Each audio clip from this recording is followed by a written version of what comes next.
Eddie's actually my older brother, and Eric's a good friend of Eddie's. But we started back in 2010. So the Jubilee Project was not something we kind of said, oh, we're going to start the Jubilee Project. Rather, it was a response to the Haiti earthquake. And it was more of, we wanted to do something about it. So we decided, we didn't have that much money, but we decided to go out into a New York subway stop and busk to raise $100 for Haiti. And that day we raised about $70 at the subway stop, but we made a video about it and we put it online. And in about a week we had raised over $700 and we had over 1,000 views on that video. So I think that was the first time we said, wow, videos and social media are such a powerful medium to do a lot of good. And soon thereafter, Eddie and Eric joined me, and we started what we call the Jubilee Project now. Yeah, just to give you some context of how we came on board. Jason started this in 2010. Eric happened to be at Harvard Med School, and I was actually working at the White House for the last couple of years. And we got to a point in our careers where we felt like something was just missing. We hit our dream jobs. We were working in really high-functioning society, and yet we felt like we weren't really utilizing our passions, and there was something bigger out there that was bigger than ourselves. And so we felt this tugging at our hearts where we thought, the social media thing has so much potential, and that we can really make an impact in the lives of young people. And so collectively we decided, and we talked to our parents, and they gave us sort of their blessings, and we decided to quit our jobs. Eric is taking a leave of absence from school, and Jason quit his job at Bain, and I left my job, and we decided to pack up our car, move to Irvine, and now we're here. And so we've been here for the last 2 months now, and it's been an amazing journey.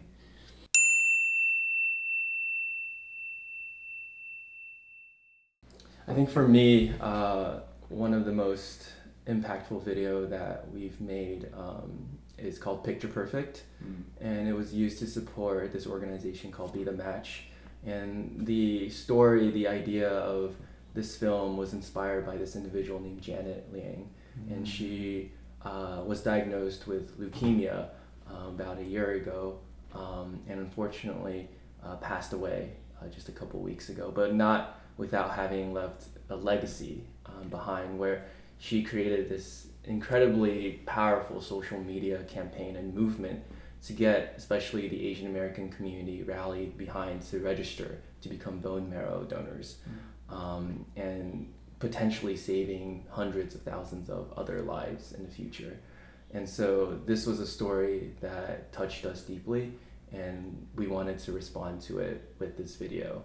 And so we partnered up with her foundation and worked with her to make sure that we not only make this issue aware, but that we also are able to get people, even more people, to register as well.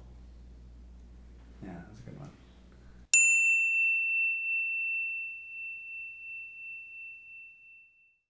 Yeah, a lot of people ask us how do we choose our stories, how do we choose our causes, especially since if you take a look at our videos, we tend to just have a variance of different issues that we care about, and it all again happens very organically. There's some issues that that are near and dear to ourselves personally, sex trafficking, anti-bullying, education, and then there's some organizations out there who have watched our videos and said, we want to partner with you, and they care about different issues, and then they come to us and say, we'd like to work with you on a video. And so we'll take the time to learn and talk to them and see what their ideas are, and oftentimes they have phenomenal ones, and so we'll work together to come up with a concept and produce a video with them. So we've had the privilege of, in the past, we're creating about 75 videos on numerous issues, and our goal is just to continue to raise awareness for as many issues as possible.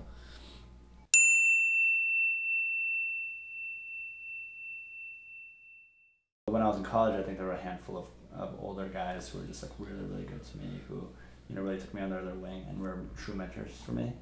And two of the names in the film are Andy and Richard, and those were two of the guys who mentored me, and that's why I named them Andy and Richard.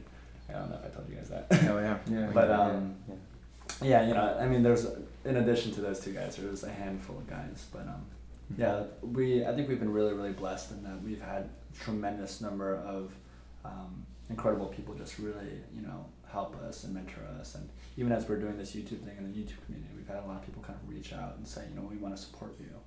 and it means the world to us. Mm-hmm. There are so many people in our lives who have made being here in this moment possible for us, and I think it would almost do an injustice to start naming all of them just because there's so many that we would miss. But I think the one that comes to mind for me is our mom. So Jason and I are brothers, and our mom is someone who has from a very young age instilled in us this idea of work ethic and just having conviction and really sort of being a person of character and values. She came to the United States about 26, 27 years ago with no, sort of sense of how to speak English or this culture, coming to a very new environment, immigrating here with very little connections here. And somehow she managed to have 2 kids. She was able to have many part-time jobs while getting her bachelor's, her master's, and then her PhD. And somehow navigating this very difficult world of a lot of complexities and being able to be a teacher for this next generation and instill in this next generation a sense of hope and knowledge. And so just seeing her example and seeing how hard she's worked has given us this inspiration to go out and work hard too. And to know that no matter who you are, what difficulties you might have, you can make an impact in the lives of others.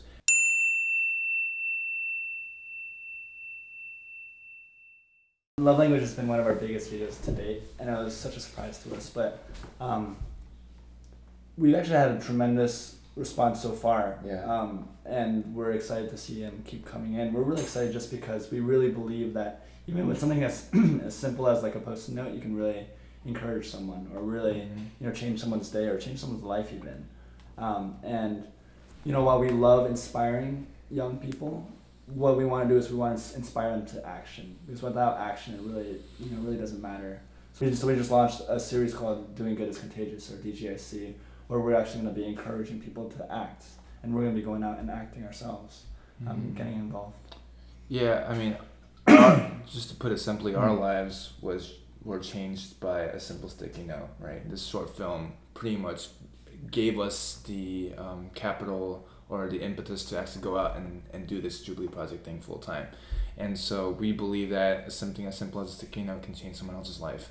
If you look, as we talk to young people around the country and do our college tour and visit schools, we've noticed that there's a deep sense of hunger, deep sense of passion in kids who want to feel like they're part of something bigger than themselves. They want their lives to matter for something.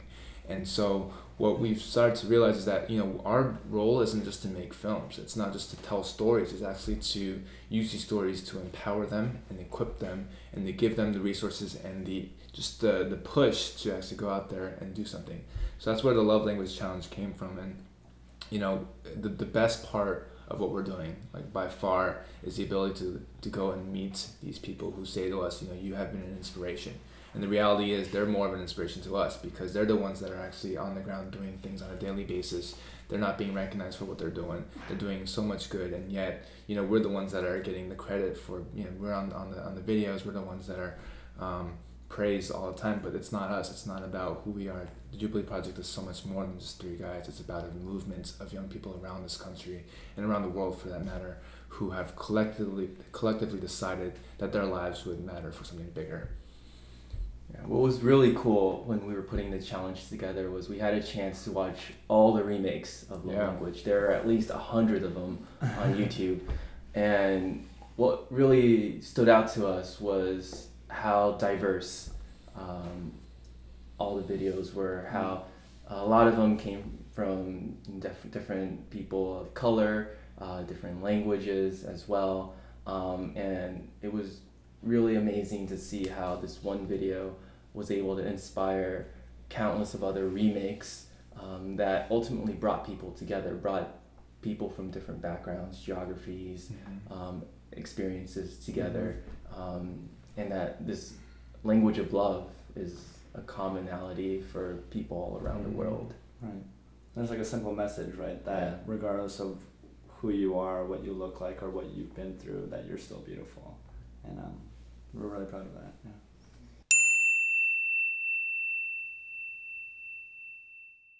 One of our major projects this next year is a film on the end of AIDS. And so talking about social media, this is really where we're trying to tap into the potential of social media creating social change.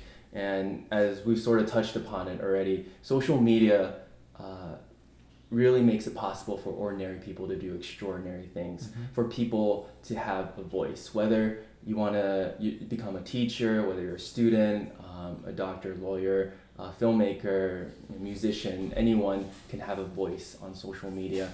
This is what we're really trying to tap into with the End of AIDS film. Right now, we have the scientific instruments, the medicine, the treatment to end AIDS. We know that if we give people the medication, they can prevent transmission of HIV to other people as well, thereby stopping the epidemic. And so if we're able to get treatment to people, we can stop HIV/AIDS, which has been around for 30 years. It's taken over 30 million lives. 1.8 million people die from AIDS every single year, and millions more getting infected as well. But if we can simply get the treatment to people who need it the most, then we can stop it. The challenge right now is that there's not enough political will to get this going. That people are feeling a little bit too complacent, too comfortable. And so with this film, we want to create a greater sense of urgency. We want to tell people that, hey, you know, this is still a problem, and this is a problem that we can solve. There's not a lot of times in history when you can say we can end an epidemic that's killed millions of people. And so we want to create a film that can really just spark the end of an epidemic, and bring treatment, create energy and excitement, especially among young people, to end this disease. And I think it's hard because it's hard to say that we're going to create a film that will actually end AIDS, but really we are excited because as we've seen, there's the power of social media is so vast, it's so powerful. But we're really excited because we want to just be a voice in that push. We want to make sure young people are aware of that. And you know, if we're able to accomplish this would be the greatest accomplishment of our generation, to end AIDS. And that's an incredible thing to be a part of. So we're excited to play our part.